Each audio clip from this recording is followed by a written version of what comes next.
Hey guys, Big Mike the Reefer here. Figured I'd shoot a quick video on my water change station. Had a couple friends ask me to shoot a quick video on how I did it and pretty much how to put it together. So basically it took me about 10 hours and I think it cost around 200 bucks, not including the pump. The pump was about 120 bucks. I picked that up at one of the local fish stores. Really easy to do. I think anybody can do it because trust me, I am not handy. But figured I'd shoot y'all a quick video. Before we get to the nitty gritty, I'd just like to send a special shout out to two good friends of mine, Thomas Brown and Reefer Gill, two phenomenal guys. You got to check out their channel. You can learn so much from these guys. I was hanging out with them at MACNA last year, and just some phenomenal guys just to be able to talk to and check out their channel. It is just amazing. I'm going to post the links below, but let's get to the nitty gritty of the system.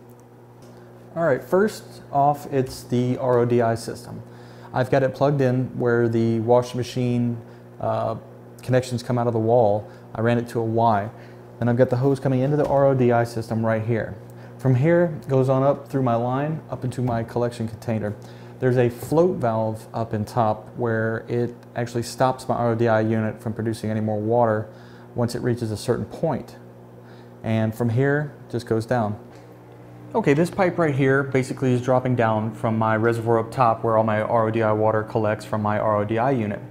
Basically what it is it's going to drop down to a T. The water will go either to here or to a valve where I can fill up my lower container to mix fresh salt water, or if this valve's closed, it'll go the opposite way, which is where I will fill up my reservoir containers for like my automatic top off. There's a bulkhead underneath here where the 1-inch pipe ties into, and I use 1-inch pipe throughout the whole system. Hey guys, I've got my bottom mixing container right here. This is where my pump will feed water in to do the mixing. Basically I've got the inline pump coming through the side right here, and just want to kind of show you what it's like when I flip the pump on and it starts mixing the water.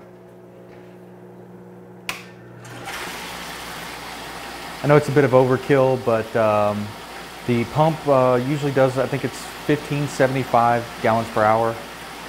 It's got about 2-foot head right here, and I'll do a close-up on it, kind of show you how everything's running together. Okay, right here, this is my saltwater mixing barrel, and I have a bulkhead on the bottom. It's going to come out. It's going to go to a T. I've got one valve over here for if something would happen to my inline pump, I can actually drain the water. I'm not stuck with trying to figure out a way to get the water out. I have this valve closed, so when it's closed, this water will actually go this way, which I have another valve here, so it wouldn't be trying to go through the pump, obviously, if it was dead. So it comes around. This fitting right here, it's another T and another ball valve. These are little cam locks. I found these on eBay. I wanted to find, or Amazon, I'm sorry. I found them, I think they were $2 or $3 a piece. They weren't bad, but I used to work in the oil field years ago, and these were always fantastic. Great, watertight, and it is all plastic except for these hose locks, but these do not come into contact with any of the salt water. But it's plastic through and through except for, like I said, these clamps on it. What that allows me to do is have a way of being able to quick connect my hoses. This right here is connected to the intake of my pump right here. So I can manipulate it the way I want through valves. So basically what I'll do, say I want to drain obviously the water first from my aquarium to do a water change. One of these quick connects will connect to this right here, this cam lock, and I will open this valve. Now, we know the problem with a lot of pumps is they're not self-priming. So I thought, well, shoot, what's a way I could probably self-prime it? What I do is I actually crack the valve here a little bit just to allow some of the water, the fresh salt water, to pass through to prime the pump. You don't open it all the way, but I'd say maybe half to a quarter, somewhere in that area, just enough to start getting the pump primed. I let it go for about 20 seconds. While it's priming with this fresh salt water, it's actually starting to suck from the aquarium. And like I said, after about 15 to 20 seconds, I'll close this valve, and now my pump is primed. So it's able to suck that water straight from the aquarium, which is probably about 50 feet from where I'm filming at right now. For the hose I used, I went to Sears. Sears had 100% rubber premium hose on sale for 50-foot sections for, I think it was $19. And I didn't really want to spend, you know, $250 on a foot for the clear plastic hosing. I think this is a lot more durable. I can roll it up. I actually installed these hooks up here so I can neatly wrap it up when I'm done. This is what I put on the inside of the aquarium. What's nice about this is once this is connected to the aquarium, I don't have to remove this. It'll suck the water out, and then when I'm ready to put fresh salt water back in, all I'm doing is changing between these two quick connects. So it's relatively easy. I can probably do a 35-gallon water change, 35 to 40-gallon water change in approximately 10 minutes. I do have a beast of a pump over here. I got it for a great deal from one of the local fish stores. I think I paid 120 bucks for it. It's similar to a Blue Line. It has 1,575 gallons per hour, and I think the head pressure on it is 21 or 22 feet, something like that. So it has good head pressure, and that's what you really need with something like this. I actually had this hooked up with a Jaybo 12,000, which we all know that thing, you know, it's a beast, but it does not do great at pushing water long distances. So I think it has a max head of 13 feet. That's where that head pressure will come in very, very handy, is when you're trying to move water distances. So basically, like I said, this is where the dirty water or used water from your aquarium will come in, and it'll go through the pump here. Now what it'll do, it'll come up right here, and I have a valve system right here. Now this is where the dirty water will come. I'll open the valve, and another quick connect right here. That's where I have another hose ready. It'll connect to this and go out to my yard. I've got 50 feet. I can put it exactly, you know, where I want it, so the wife doesn't get mad at me. But you know, it's like I said, it's a really quick system. When I'm ready to fill the aquarium back up, this valve will stay closed.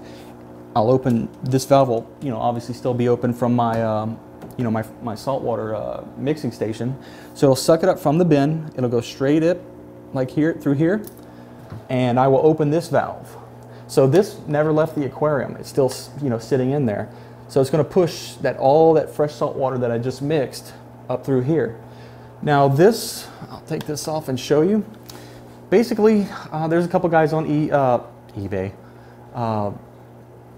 on YouTube that made these, you know, for their tanks, and they work fantastic. You're not sitting there trying to hold a hose where it can fly out, water goes everywhere. Basically, all it is, I just use some fittings on the bottom. Has a valve here, so if I need to, I can shut it off. I cut just a regular fish net, and I put this here. I don't think any fish would get sucked in, but you never know. Just to be safe, I'd rather be safe than sorry. Basically, used a rubber band, tied it around top here. That way, no critters can crawl up in there and get sucked up. Or, you know, we don't want to lose any of our scaled friends. So, but it works really, really well. And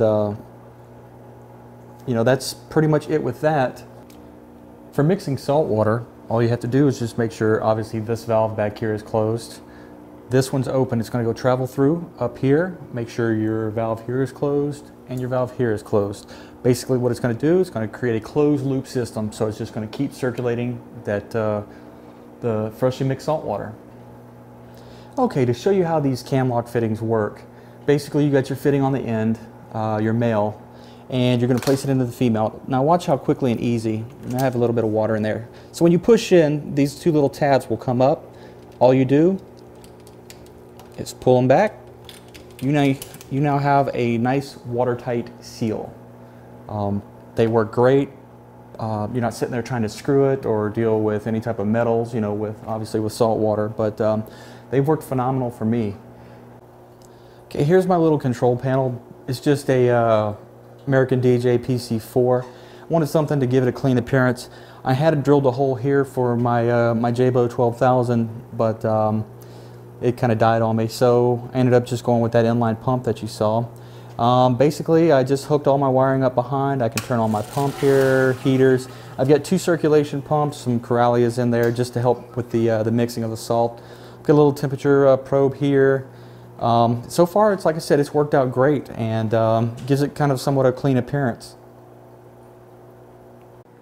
Well guys, that's it for this episode. Make sure you hit the subscribe button below. As always, happy reefing.